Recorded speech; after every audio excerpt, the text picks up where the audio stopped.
Okay, this is another review lesson. We're going to be talking about zero and negative exponents. So we just want to go through a couple problems and make sure we understand a few concepts. The first thing is simplest form. Simplest form means we don't have any negative exponents. So in this case, we have x to the negative third plus y to the third. This is not in its simplest form because of that x to the negative 3, but we could rewrite this as 1 over x to the third plus y to the third. And because x and y are different variables, they're not like terms, we can't combine them. That would be its simplest form. 1 over x to the fourth, that is its simplest form. We can't, there's no negative exponents, we can't simplify that any further. Same thing with this, w to the seventh over x squared. They're both positive exponents, they're not like variables, so we can't simplify that anymore. A to the negative 9, that is not simplest form because we have a negative. We would rewrite that as 1 over a to the 9th. That looks like an a, that's a 9. Here we have 1 over a squared plus b squared, both positive exponents, neither of them are like terms, so that is its simplest form. And 1 over b to the fifth, no negative exponents, no like terms, simplest form.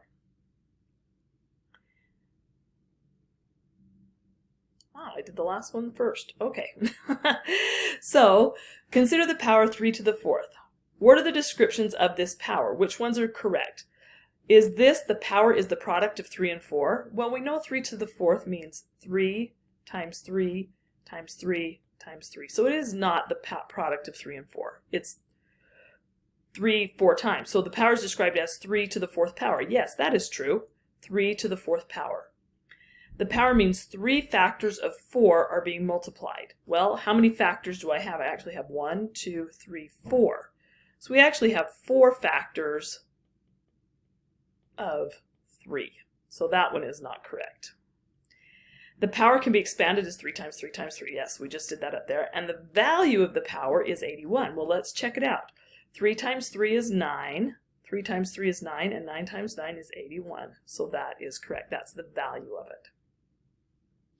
So let's look at this powers of 8. Let's consider the table. And we've already got this table. 8 to the third is 512. 8 squared, and go down. So we're going to look at this, and what is the pattern as the exponent decreases? Well, 512 down to 64, that's actually 512 divided by 8 equals 64. So we're dividing by 8.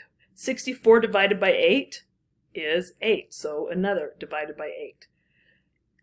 8 divided, so if we follow that same pattern, 8 divided by 8 would be 1. So a would be equal to 1 in this case. So 8 to the 0 is equal to 1. If we do 1 divided by 8, well, that's 1/8.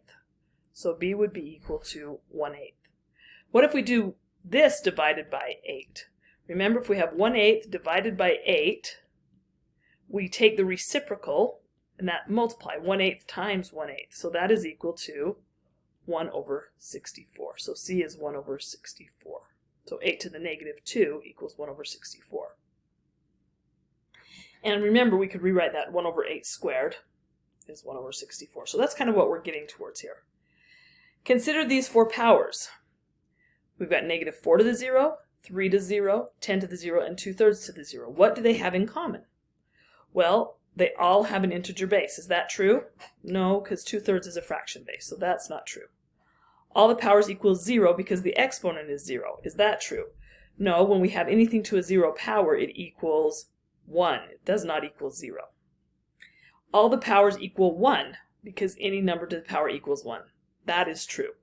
Negative 4 to the 0 equals 1. 3 to 0 equals 1. 10 to the 0 equals 1. And 2/3 to the 0 equals 1. And all the powers equal negative 1. That's not true because they're not negative. They're positive. So if we take this, what is negative 4 to the negative 3? Well, we're going to rewrite negative 4 to negative 3 as 1 over negative 4 to the third. And remember, in our last lesson, we know that a negative, it's going to be a negative number because we have an odd power and it's inside the parentheses. So I know, and then I can take that negative out. So 4 to the third is 4 times 4 times 4. So 16 times 4 is actually 64. So negative 1 over 64. What is the value of the variable in the simplified expressions? So if we have negative j to the negative 7th in the simplified expression, this becomes a positive 7. So x equals positive 7. In this case, we have k to the negative 5, m to the negative 10. And this is 1 over k to the y plus 1 over, we want to know what that y is. Well, if it 1 over, it becomes a positive. So y is equal 1 is 5. So that would be 1 over k to the 5th.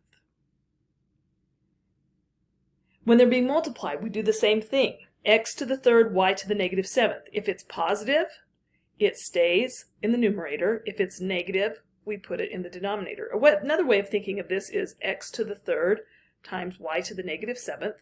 So that's still x to the 3rd times 1 over y to the 7th, not z. And then if we multiplied that, that would be x to the 3rd over y to the 7th. So positives stay where they are, negatives go opposite. So this would be our correct answer here. What if we had 1 over a to the 5th, b to the negative 3rd? What would we do with that? Well, it's the same principle. We have 1 over a to the 5th times 1 over b to the negative 3. Well, b to the negative 3, this can be written as b to the positive 3. So 1 over a to the 5th, we're going to have b to the 3rd over a to the 5th. Okay, that's that. Hopefully that makes sense to you, and we will see you next time.